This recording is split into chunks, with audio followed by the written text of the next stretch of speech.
How do you design a solid interview process and execute on that process to hire for the best candidates for your company?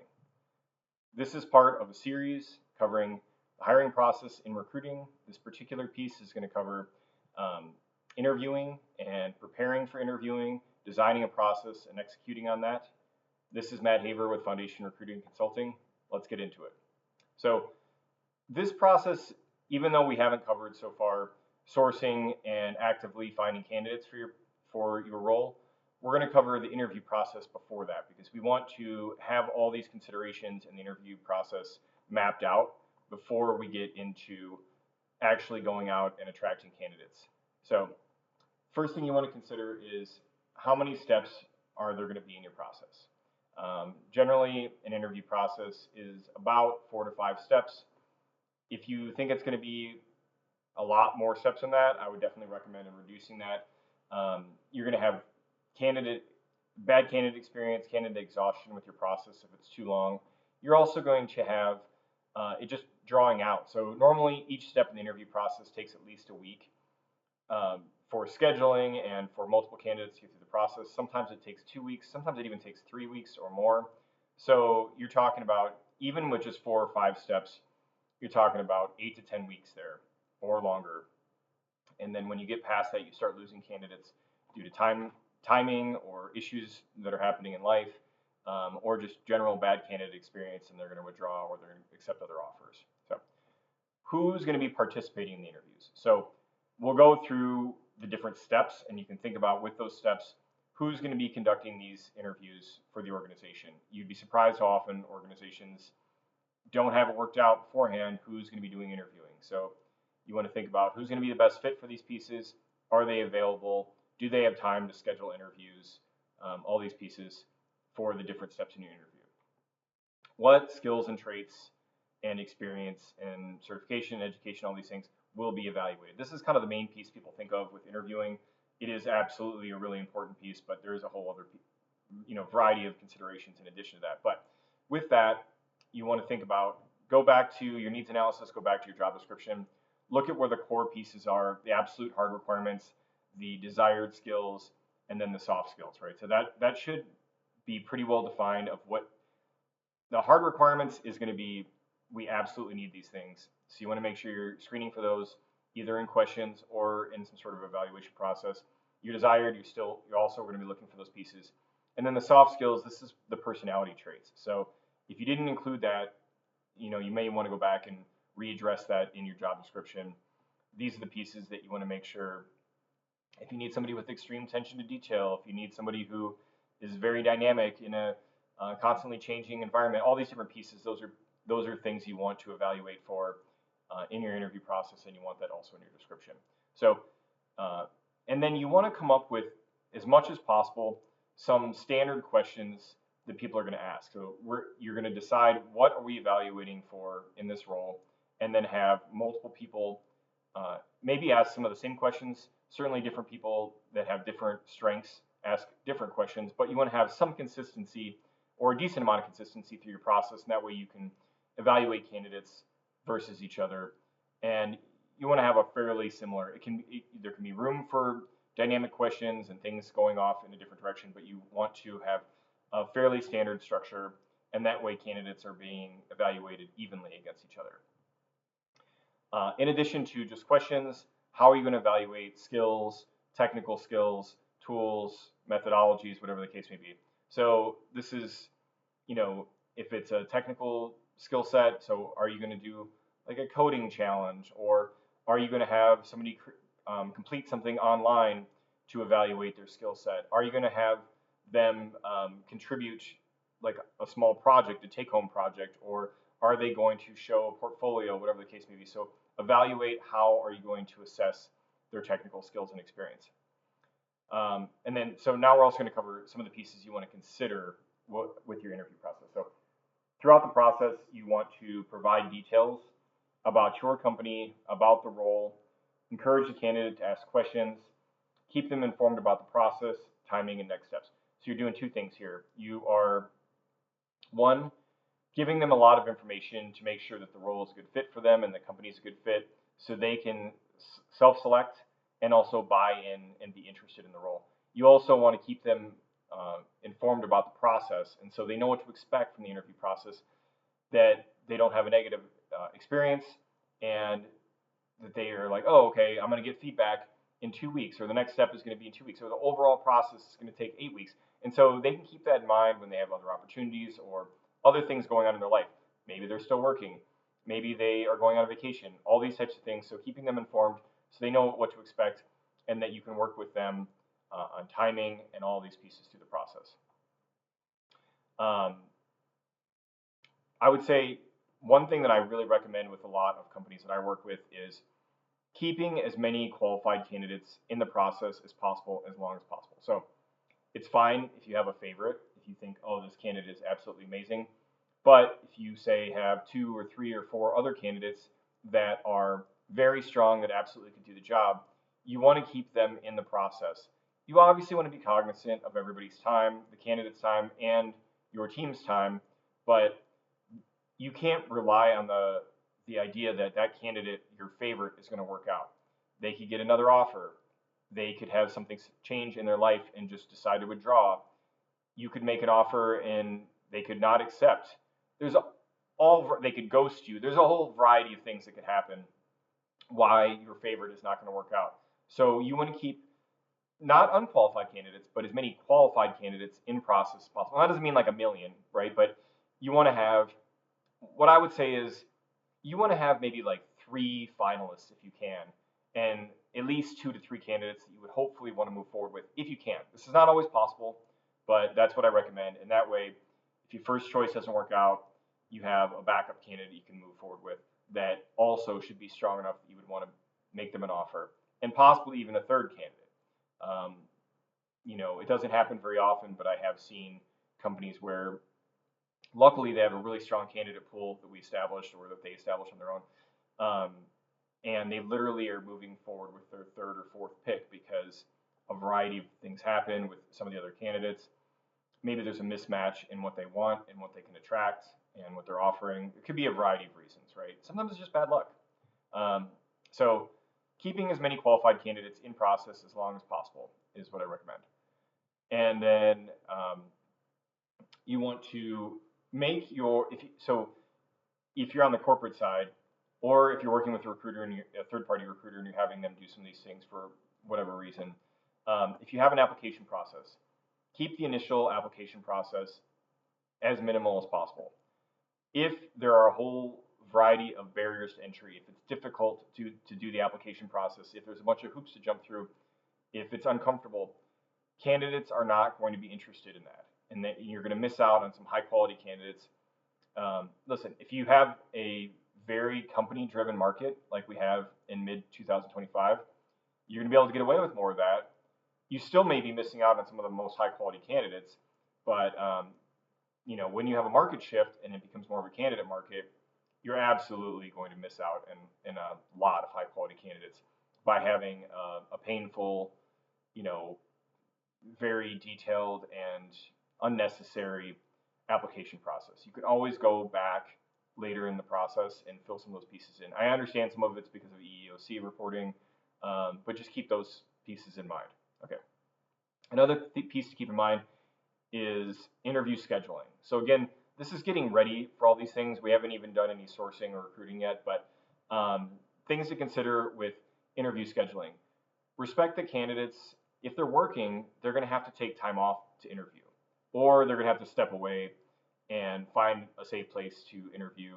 Maybe if they work from home, they might be able to just, pull up a Teams or Zoom on their computer, but they have to set aside time. And if it's in person, they're most likely going to have to take time off. Even if they're not working, it can be challenging or time consuming to go for an in-person interview, especially if it's multiple hours, and it could be half an hour away, 45 minutes away. It just depends on where they're located. So you want to be cognizant of the candidate experience when you're scheduling interviews, and that it takes time. I would say fast track the process whenever possible, especially for exceptional candidates. You want to get them through the interview process as quickly as possible while still evaluating all the important pieces. Um, and keep in mind that that your candidate, the candidate and the interviewers, their availability might not line up. So you're going to have to try to be flexible. You're going to have to gather as much availability from your team as possible, and then provide that to the candidate. So what I recommend when you're getting ready to schedule is get some chunks, multiple blocks that work from the team, and then provide that to the candidate and try to get the candidate to select one of those timeframes. Then you have more control over the process, and hopefully you're providing a variety of days and times. And like I said, do provide multiple days and times. That way the candidates can select into what works for them. And I would say try to have that be at least a couple days out so they have some time to work their schedule out if possible. Confirm the times as quickly as possible. That way you know that everything's all set. Send a confirmation. These are all things just trying to get the interview process lined up. Be flexible with timing. A lot of times early mornings and end of day slots work better for candidates that are working, especially if you're talking about in-person interviews. Offer video interviews for many of the spots, many of the steps in the process if possible. That's not always possible, but if you can, consider video interviews throughout the process. Like I said, send calendar invites and interview details to confirm, and make sure you get receipt on that, that the candidate is confirmed. And then lastly, try if possible, this is not always possible, but have backup interviewers. So it takes a lot, especially if you're talking about like an in-person panel interview. It takes a lot for the internal team. It takes a lot for the candidate to get ready for these things. If you have somebody who's out because they're sick or some drastic situation comes up at work or whatever, you don't want to just cancel that interview if at all possible. You don't want to cancel or reschedule. You want to have somebody who can fill in for that interviewer. So have backup interviewers in mind. It's not always possible. Or complete the interview as is and then do a secondary interview where you're having them loop back with that interviewer. That way you don't disrupt that entire process, especially if you're talking about like panel in-person interviews. Okay, that's all the pre-consideration pieces. Now we're going to talk about the interview steps. Now, not every interview process can have all these steps, but these are generally the pieces that I would consider as far as interview steps. So pre-screening. Pre-screening can be completed via tools, email questionnaires. You can have third-party recruiters doing it. You can have an internal recruiter doing it. Some of it could be over phone or video. Some of it could be via email or a tool. So these are some of the pieces that you're going to evaluate in the pre-screening process. The resume. Does it generally seem like it's a fit? And then you may or may not want to consider presentation in the resume. One thing to consider, I know this can be hard to swallow, but there are a decent number of good candidates that have resumes that don't present very well. Interviewing is not what people do for a living. So I would say be a little bit flexible. Like, listen, if you're looking for a position that's highly polished, and especially if it involves writing or presenting, I can understand why you don't want to consider a resume that looks like garbage. But if there's one small mistake or a couple of small mistakes, I would say maybe give that some leeway. Realize that interviewing is a stressful process. It's something that people don't do all the time. So you want to evaluate, does this person generally look like they're a fit for the organization, like from a skill set perspective, fit for the organization and the role, and then any considerations around the way that their resume presents. Additional information, so if their resume or other sources that you might want to consider are things like their LinkedIn profile, portfolios, professional websites, relevant social media, notes from the recruiter, whether that's an internal recruiter or third-party recruiter. Those are all pieces you want to consider. Location logistics, are they local, are they commutable, or can they relocate, whatever the case may be. And you want to cover that with them. You can consider candidates that don't fit within those criteria, but you just want to define that. Like, are we going to consider relocation candidates? Are we going to consider candidates with long commutes? And then just think that process through. One thing to consider is if you do relocation, the chances of that working out is much, much lower. A relocation is maybe like 10 to 1 or even less. There's certainly certain circumstances where it works out well, but doing searches based on, hey, we definitely need a relocation candidate, it's going to significantly impact your candidate pool. schedule compatibility. So is this position fully on-site? Is it hybrid? What's the work shift? Are there any on-call or after hours or weekend hours? You want to be covering that with the candidate. Work authorization, you should know what work authorizations your organization can consider. Do the candidates have a work authorization you can consider, or do they have a work authorization that you would not be able to consider? Background screening, so you want to ask if they're comfortable and able to complete a background screening, including whatever steps that you have. Start date, you want to cover a little bit about what their general availability is. You know, you could have a candidate that can't start for 6 months. If you have an immediate need, then that is a disqualifier, right? Unless you're able to work with that. So that's something to be able to consider. Comfort with employment terms. So if you have direct hire, contract to hire, and if it's contract, what type of contract, make sure the candidate's comfortable with whatever piece that you're looking for. The general salary expectations, you want to have, this is not a negotiating step, but you want to say that the candidate generally falls within what you're able to consider from a budget perspective, right? You don't want to be considering a candidate that's 100K outside of your salary range. Education and certifications, if this role has particular education certification requirements, make sure they meet that. Key skills verification, it's just making sure that they have the absolute must-have key skills that you're looking for. You might want to cover, and again, this is some of the pre-screening stuff. So this would be more of if you have a recruiter that's in the loop, you know, why did they leave their last few positions, or why are they considering something new at this point? What's their timing right now? Like, are they actively interviewing? Do they have anything close to an offer? This is just to understand how much time you have with them. If you have an outstanding candidate and you love them, you might rush the interview process if you know that they are close to an offer at this point, but it seems like there's a strong fit. They have interest on their end. So those are some pieces definitely to keep in mind, and be flexible on that, right? If a candidate has a very limited availability because they're close to an offer, but they're a fantastic candidate, consider working with them on that piece. Okay, so that's all pre-screening. Then normally what would be the next step would be, it doesn't have to be this way, but a lot of times it is an initial hiring manager interview. So this would be like a 30-minute phone or video interview with the hiring manager. It's just sort of talking to them about the position, what's the expectation with the role, talking to them about the company, talking to them about their experience categorically, and if they're kind of generally a fit, and if there's like a good exchange between the hiring manager and personality fit and all these kind of things. This is kind of like the first check in the box of like, hey, this seems like a good general fit. That's generally what I recommend for that kind of first real interview step. And then you might have some sort of technical assessment. Not every role has this, and it doesn't have to be that the role is technical, right? So this is just, it could be that the role is technical. This could be a coding challenge, but it could be something else. It could be a creative project. It could be administrative skills, right? So having somebody take like an Excel assessment, whatever the case may be. If there's any sort of technical assessment, that generally would come after an initial interview.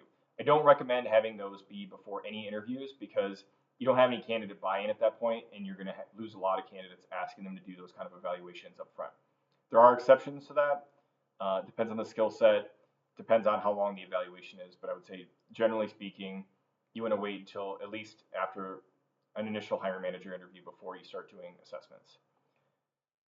And also keep in mind how long those assessments are. If you want somebody to do something that's going to be multiple hours, there's a decent chance you're going to start losing candidates. So if you can, even if you're talking about having them do a take-home project, try to keep it to maybe an hour or 2 hours maximum.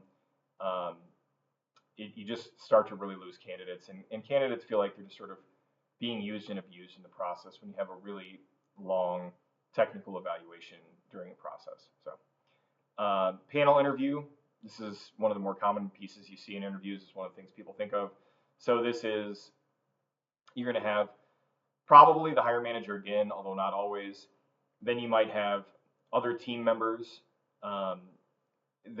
this person would be working with, or it could be people from other teams within the organization.